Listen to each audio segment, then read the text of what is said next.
আসল গুণীরা সাইডলাইন, মেয়েবাজি, টাকাবাজি আর পড়াশোনা না করে, পরীক্ষা না দিয়ে ডিগ্রিবাজি আর সুর করে ঢুকে পড়তে রাজনীতির অরেন্দে ঝাড়াঝাড়ির আনন্দ। আসল গুণী যারা, সাইডলাইন হয়ে যায় তারা, নচেত খাবে লাঞ্ছনা, গঞ্জনা আর মেনারি, হয়তো বা বানিয়ে দিবে কামদুনি।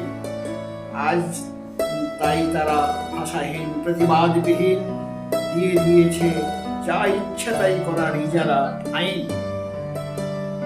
যদি কি তাই ভালো মানুষের আর দরকার নাই, কদরও নাই। খচরামি, ল্যাংটামি, যা ইচ্ছা তাই করো ভাই। ভয়ের চোটে একাকার, কারো কিছু বলার নাই, লজ্জায় মরে যাই ভাবি যখন এ বাংলাটা বিদ্যাসাগর, মাতঙ্গিনী, ঠাকুর রামকৃষ্ণ, স্বামীজি নেতাজির লীলাভূমি। অবাক লাগে দেখে এ বঙ্গভূমি হয়েছে কেমন শ্রীহীন, মমতাহীন, জ্ঞানহীন, নৈতিকতাহীন এক মরুভূমি। ভর্তি শুধুই মরীচিকাময় রাজনীতির ফাঁকা বাণী। আশায় আশায় রইলাম ঠাকুর বাঁধিব, আসিবে আবার কবে স্থাপন করতে, ধর্মের বাণী করতে পবিত্র তোমার বঙ্গভূমি।